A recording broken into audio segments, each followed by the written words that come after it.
This is Libertarian Gupshup, and I'm your host, Maryam Pashmina. What is Bitcoin? Imagine you have a watch. The primary purpose of your watch is to tell time. If the watch breaks, time doesn't stop, it continues. Time continues no matter how many watches break. Time exists because space exists. Time is intangible. It cannot be physically held in your hands, yet it exists. Similarly, Bitcoin exists on the internet. For as long as computers, internet, or any form of peer-to-peer network will exist, so will Bitcoin. Bitcoin is also intangible. You can possess it, yet you cannot physically hold it. The word Bitcoin, therefore, is a bit ambiguous because no physical coin exists. Whenever anything is used as a medium of exchange, it can be categorized as a currency. A currency gives people an ability or power to purchase and sell goods and services. For example, the US dollar or Pakistani rupee currency notes are an example of mediums of exchange. Bitcoin is also a medium of exchange because it is used for buying and selling goods and services. Bitcoin is strictly and completely a digital currency. Although we never ask the questions about where that fiat currency of our country comes from, but whenever the conversation of Bitcoin comes up, we want to know what it is. I wish that everyone asked these questions for all currencies they use, because mostly their currency is printed out of thin air by the lousy Keynesian banking system of their country. It is further defaced with inflation, and governments enjoy violent monopolies over it. I'm going to give you reasons to abandon these currencies because I am about to prove it to you that Bitcoin is a much superior currency over any other fiat currency, and only you have a complete control over the fruit of your labor, as it should be. To understand Bitcoin better, let us look at its structure. Bitcoin is a unique digital currency and payment system, and it can be looked at through these major categories: currency, online ledger, and software. When someone says that Bitcoin is a digital currency, what they mean is that Bitcoins are just accounting entries in a distributed database software called blockchain. In other words, unique alphanumeric data stored in a database makes up Bitcoins. In reality, the record of Bitcoin. Blockchain is simply a ledger. A ledger is something where records of transactions are stored or recorded on a network of computers. Blockchain ledger is distributed or shared by all Bitcoin users and miners. Whenever any amount of Bitcoin, including fraction of a Bitcoin, is moved from one person to another person, the transaction is recorded on the ledger and it is there forever, and it is also publicly viewable. Even though it is public, the name of the person who sent it and the name of the person who received it is not public information. The identity of the people using Bitcoins is not stored in the ledger of the blockchain. Bitcoin currency is modeled after actual physical gold. Bitcoin is decentralized and it is completely private. It is decentralized and private because it cannot be controlled, created, or destroyed by any government around the world. It is modeled after gold because of its non-inflationary, inherent deface protection features. There will never be more than 21 million Bitcoins. Critics of Bitcoin sometimes ask, how will 21 million Bitcoins be enough for 7 billion people? Among the few answers, the most important I like to state is the fact that Bitcoin can be divided in 100 million pieces, and anyone can own a 100 millionth of a Bitcoin.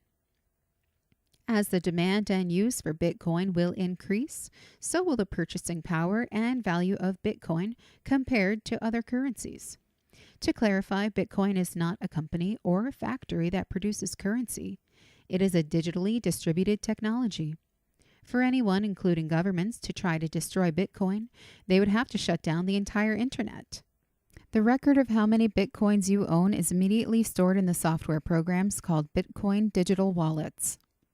A digital wallet is like a physical wallet, a purse, a pocketbook, or a money safe with a lock, except it is digital in nature and it exists on your mobile phone or in a computer. You can never lose your Bitcoins as long as you have a cold storage or a backup phrase. You should look up both cold storage and Bitcoin backup phrase concepts on the internet. For those who own Bitcoin, Any one of those two methods are absolutely essential for backing up your coins, just in case you happen to lose your mobile phone or computer. If you have cold storage or password phrase saved, you can easily access your coins again and get them back in your new computer or mobile phone. Bitcoin transactions require internet on your phone or computer. Bitcoin transactions occur directly between the two parties involved, and no third party is needed. For example, for Bitcoin transactions, no banks, no governments, no special permissions, no time and place restrictions are required. Bitcoin can be used anytime, anywhere, without any borders or restrictions on the amounts of money transferred.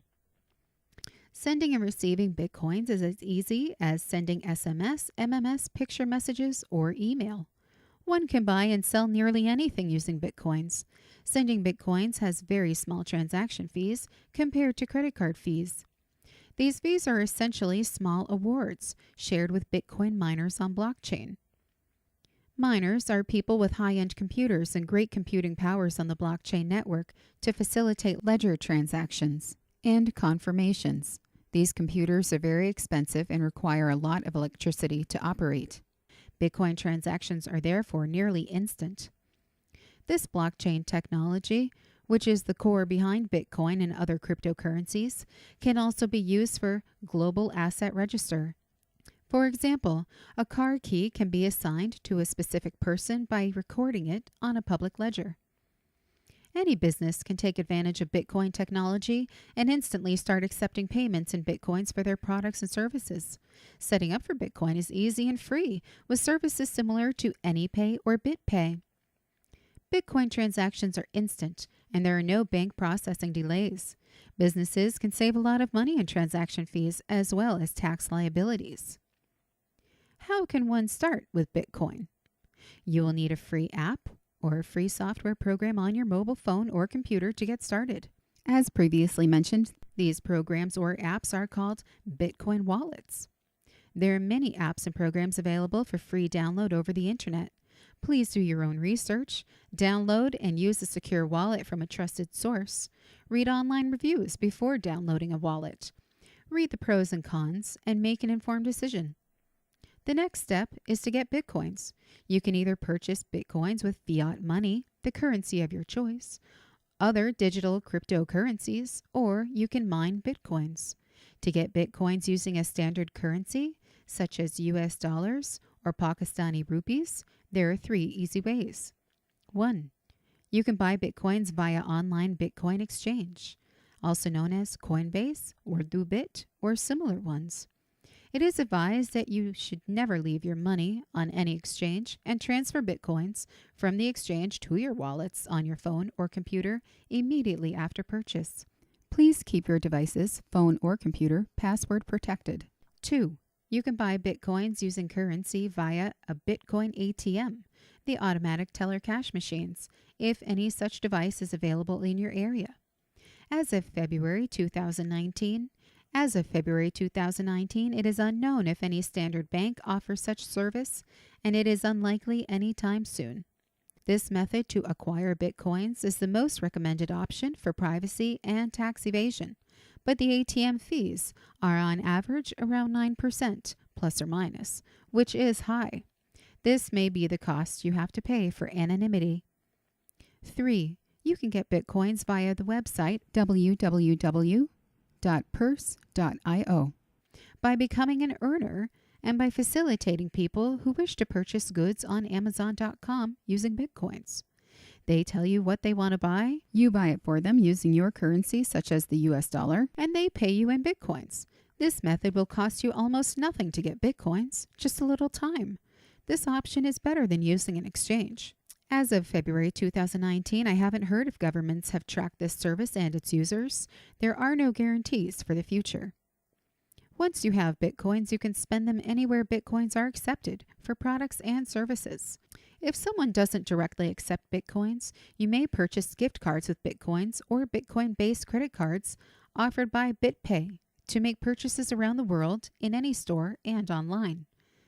There are ways to deal only with Bitcoins and no other currency altogether, but this process involves a major learning curve, some sacrifices and lifestyle changes, but it's not impossible.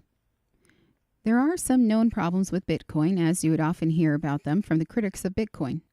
For example, Bitcoin is not perfect, not invincible, and not anonymous.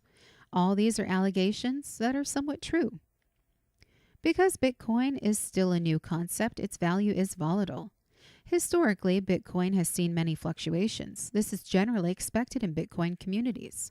Overall, Bitcoin is the strongest currency in the world for its high value. Trusting a Bitcoin exchange can be a very costly mistake. For example, Mt. Gox and Quadrigax. The Quadrigax owner allegedly died with the secret keys. Therefore, people lost their coins. Mt. Gox had a vulnerability. It was maliciously attacked and coins were stolen. The 51% attack. When malicious miners' computing power increases more than 50% of the computing power of the entire blockchain, they can interrupt and compromise the Bitcoin network. Mostly, the damage is done to an exchange or a mining pool under attack. This is another reason not to ever store your Bitcoins in any online exchange. Bad people can use Bitcoins for bad things that break laws, including drugs. Bad people have existed since the origin of men. Bad people do bad things with or without Bitcoins. Statists and governments use these types of excuses to create bad laws and to stop innovations, especially when these innovations threaten their own existence, their revenue generation schemes, and their control over people. Libertarians should just ignore this gang of thieves known as the government. The fact is, all libertarians should be using Bitcoins instead of the state-issued fiat monies. If Walmart, CSD, or TCS was bombing children around the world, I wouldn't shop there. Why would I then use money of the governments who do the same? Moreover, all people should be libertarians. To get started and to learn more about Bitcoin, visit weusecoins.com, bitcoin.org, BTC Bitcoin Core, bitcoin.com, BCH Bitcoin Cash. Yes, there are differences between these two last ones, but that's for another podcast. Please support us by subscribing and sharing our podcast, Libertarian Gupshup, at iTunes, Stitcher, Google Play Music, YouTube, and libertariangupshup.com. About the author. This article is written by M.I. Chaudhary. He is the founder of Pakistan Libertarian Party. This has been Libertarian Gupshup. I am Maryam Pashmina. Thanks for listening. Bahut shukriya.